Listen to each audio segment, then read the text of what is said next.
What if I told you we're all emotionally unavailable? Okay, we're going. Okay.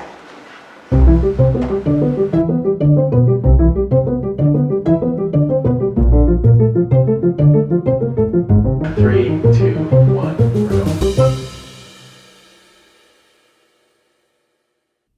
Today on the Healing is Possible experience, with me, your host, Rebeccah Silence, emotional healing and relationship coach, author, and media personality.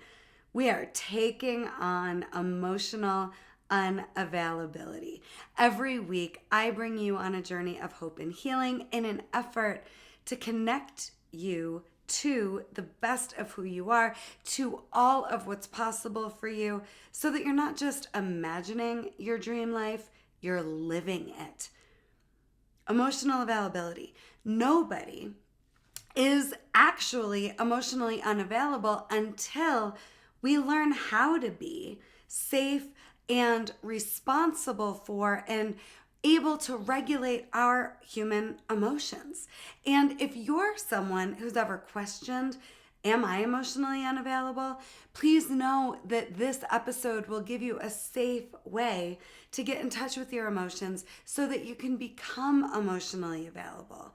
And if you know someone or are in relationship with people that you believe are emotionally unavailable, the goal is to be as empathetic, compassionate, and understanding as possible while having your boundaries, enforcing your boundaries, and knowing how to get your needs met regardless of how the other person is showing up. So, this is a big episode today, and I'm honored to be talking about this topic that, once again, it affects us all. Without further ado, here's what we will be talking about today. Be sure to stick around until the end of the episode. Be sure to subscribe to our YouTube channel. And please also be sure to share this episode that anyone you think would benefit. So here's what we're going to be talking about today. What is emotional unavailability?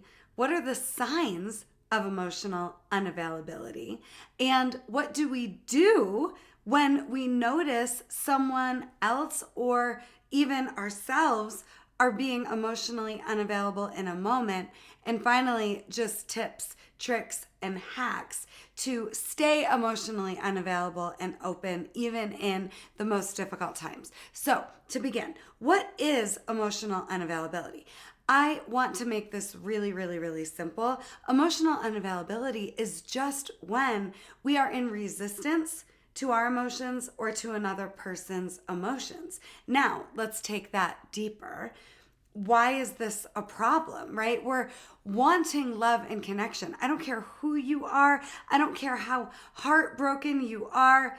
We still want love and connection. And love and connection isn't just for when people are on best behavior and deserving it, when we feel like we're being worthy of love. We are always worthy of love, and so are other people. That's the premise that I want to build this entire show off of today. We're all deserving of love, regardless of past mistakes, regardless of how we're showing up, regardless of how emotionally available or not we are in a moment or a season. We're all deserving of love. But we become emotionally unavailable and we become emotionally unavailable to love other people when we think, wait a minute, there's a threat.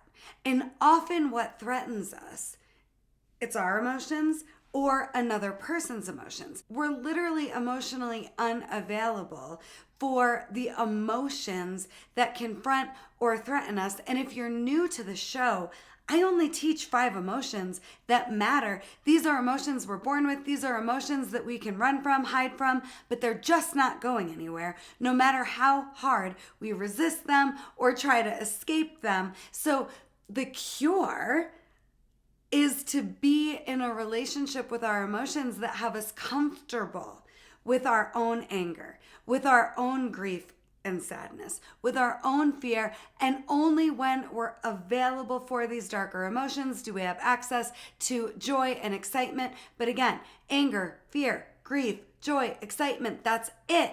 that I'm focused on when it comes to the practice of emotional healing, because everything else is learned.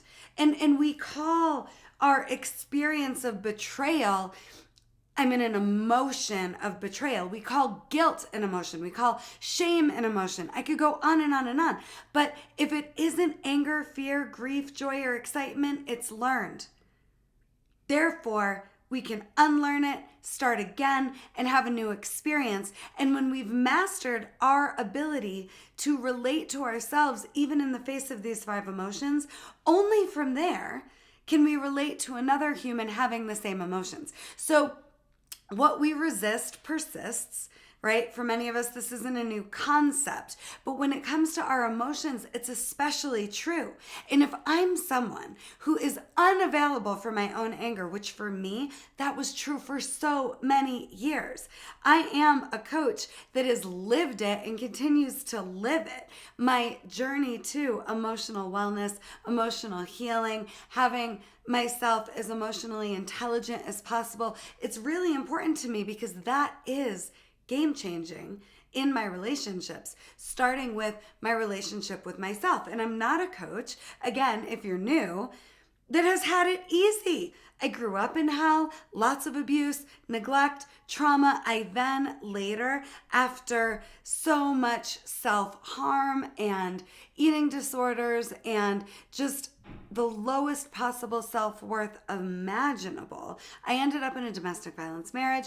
I got out with a 2-year-old. I was a single mother going bankrupt, still not believing in myself. Later on, I'm a cancer survivor with a 5% shot. That's all I had to make it, and I'm so grateful to be here.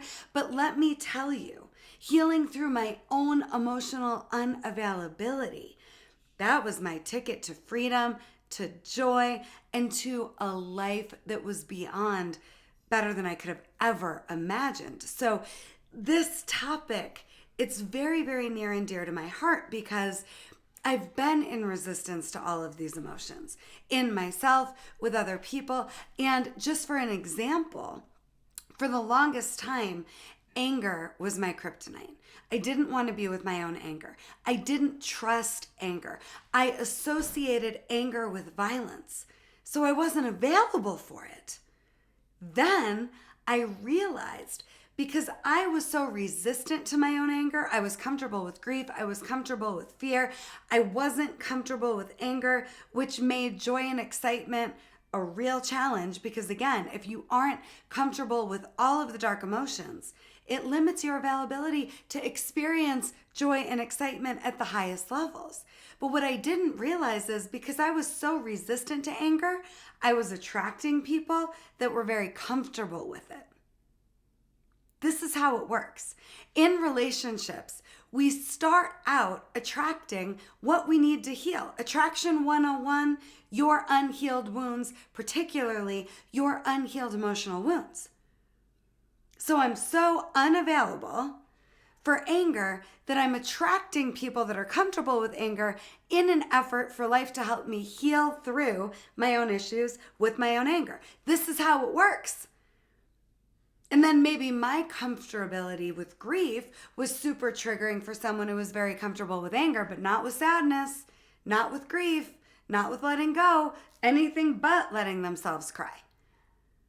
And then me, anything but owning my anger, tapping into my anger, knowing it's safe to be angry, it's healthy to be angry, it's okay to be angry. I had lessons to learn.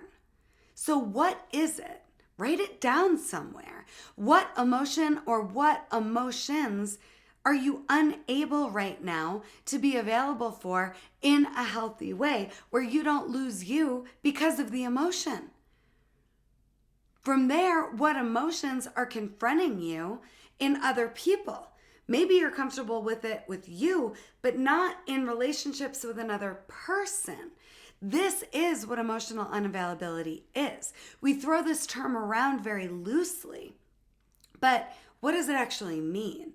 It's quite literally you unavailable for certain emotions in yourself and with other people. Okay, what are the signs of being emotionally unavailable? And again, I want to focus on the signs that show up within you, not necessarily signs we're looking for in other people, because they're not causing you to shut down.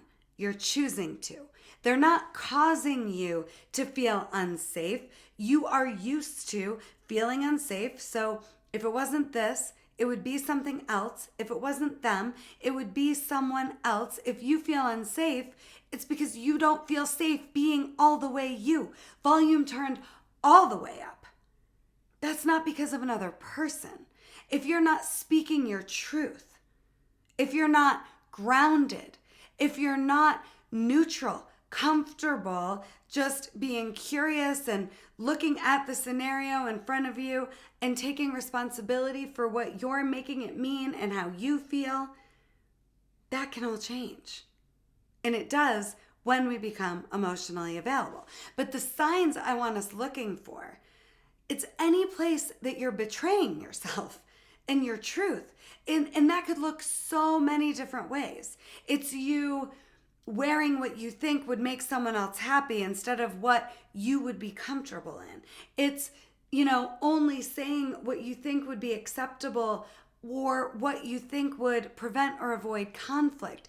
It's any place that you're losing you in the name of love or peace or relationship that's having you dumbing it down, dimming it down, fake and authentic without meaning to be likely, because you don't want to lose something or someone. But in the meantime, you're losing you.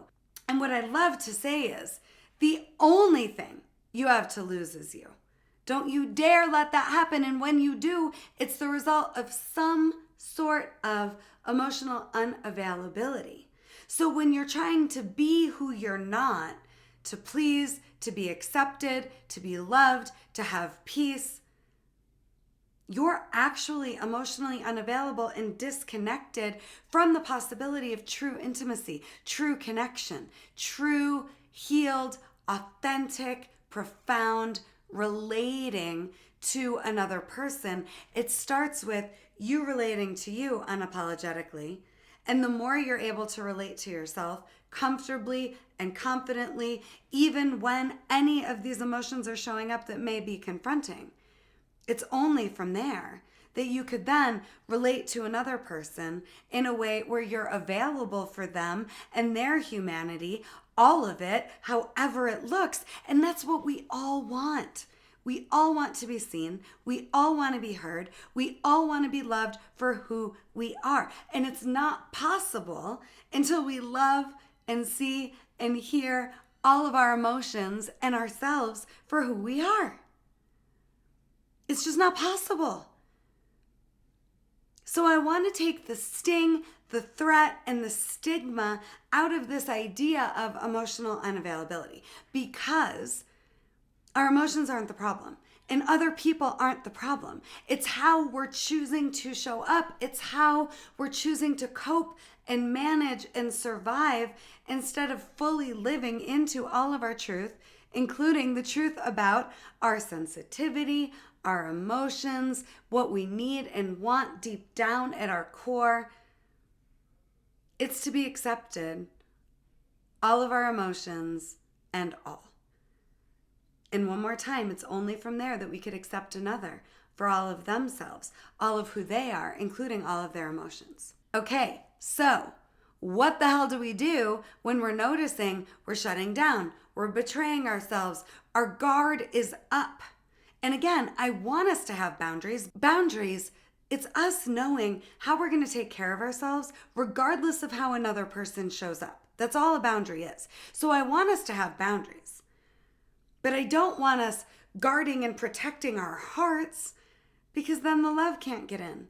First, self-love, our love for ourselves, can't happen when we're guarded and protecting our hearts and operating in survival mode.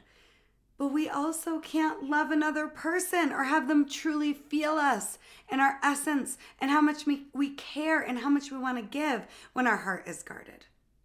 So when you're noticing that you're emotionally unavailable, The best thing you can do is hire a coach or a therapist or work with a mentor to start to look at what are the wounds that run so deep that they would have you being someone you're not in the name of survival and self-protection. What's going on that you're denying your emotions? Because I'm telling you right here, right now, they're there for a reason. They're not going anywhere until they're accepted, seen, heard, and loved. Anger, fear, grief, joy, excitement, they're all welcome. And until they're welcome, they get louder. They have tantrums, just like a toddler, and they want our attention. So the best thing we can do is give our emotions, our attention, ourself, the same amount of love we want from outside in. We've got to give it to ourselves, even in the face of an uncomfortable emotion or a trigger. Rejecting, denying, running, escaping from our emotions, it is only hurting you, making you toxic, and preventing you from experiencing all the love, connection, and intimacy you want and deserve, by the way. So if you find yourself here, find someone to work with to get to the root. Get my book, Coming Back to Life. I've got it right here. Anywhere books are sold. This is a masterclass to getting back to the place where you accept yourself, emotions and all. And a few other ideas for you. Number 1, take a deep breath and know right here, right now, you're safe. My first mentor, Carol Reynolds, used to say, right here, right now, you're safe. Tell yourself, right here, right now, I'm safe. For me, that was game changing because as a trauma survivor, I've known horror. I've known terror, and I got way too comfortable there for way too long. Letting people love me, that felt more terrifying than me being abused further. If you can relate, please know you're not alone. Letting the love in, letting the good stuff in, letting myself be joyful without fear that the other shoe was about to drop or harm would come, or worse, me just believing I didn't deserve that. No, it wasn't good enough for me. And it's not good enough for you. So take a deep breath and know right here, right now, you're safe. Number 2, know that you have the power of decision and choice available to you, even in the face of a difficult emotion. So you wouldn't be guarding yourself if you didn't care a lot.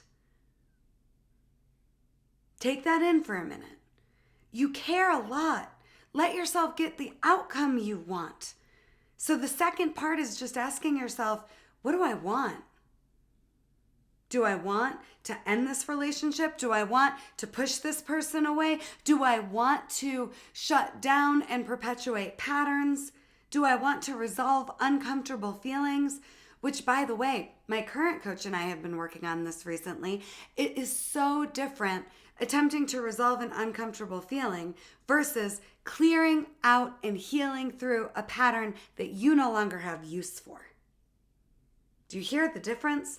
So when it comes to being emotionally available, we're just trying to resolve an uncomfortable feeling versus clearing a pattern. So the third thing I want to say is be brave enough to explore and clear a pattern you're in. You're just doing what you know when you're choosing emotional availability, but it's not getting you what you want. So give yourself permission to know you're safe, to know I can give myself permission to be honest about what I want, and I can do a different dance step here, number 3. I can begin the process of interrupting this pattern, knocking it in a new direction, and having a whole brand new experience. Now, if it's another person that you're noticing is being emotionally unavailable, you turn your emotional availability game on and turn it up and be even more emotionally available. Let them experience being loved, cared for, seen. I watched that show Love Trip, and the 2 women that fall in love and end up together, they do a good job of this, of recognizing what their patterns are and being someone who's standing strong and firm, open-hearted in front of the other, letting them know, okay, no matter how you show up, like, I'm still here, I'm not going anywhere. right? So you being someone that says, I'm not going to take shit, but I am still here, and I want this to work, and I want to love you through this without overfunctioning, without making it again your job to fix them, because we can. It's not our job to be the savior for another person. It's not our job to make them feel better or more secure. But I can be so secure within myself that I model that possibility, and I can be steadfast, standing in, I'm not going anywhere. And let's explore what's happening together. You're still lovable, no matter what happened. No matter what triggers you're up against, I still love you. I'm still here. I still want to connect. Try that. Again, without taking shit. If it's volatile, if they're cruel, you can say, I'm going to press pause. We can start and stop this interaction, this conversation, as many times as we need to. But ultimately, I'm here. I'm not going anywhere. And it's safe for both of us to be honest about our emotions, how we're feeling, what we need, what we want, and let's prioritize connection over safety and survival paradigms that would have us push each other away or shut down right now. I'm just wanting to model for you some language. It's where we guard against love that we begin to create disease, toxicity, and it's disappointing. It's upsetting. It feels like shit. And it doesn't have to be that way. Okay, 2 more big tips, tools, hacks to overcome emotional unavailability. The first is make it a daily practice to meditate on or journal about, or at the very least reflect on. Who were you today that you're proud of? This might sound like it has nothing to do with emotional availability, but it so does. When you're proud of yourself, when you love yourself, when you are your own most favorite human, nothing can threaten you. Nothing can threaten your ability to stay connected to yourself, to your truth, to love fully and fiercely, to remember you're unshakably whole. So just simply by asking yourself, who was I today that I'm proud of? Or what did I do that I'm proud of? That's a start. And then let yourself, part B of this hack is to let yourself sit with the emotions that come up. Maybe you need to grieve because you recognize how long it's been since you ever even asked yourself, who was I today that I'm proud of? Maybe it's fear. Do I get to let myself be proud of myself?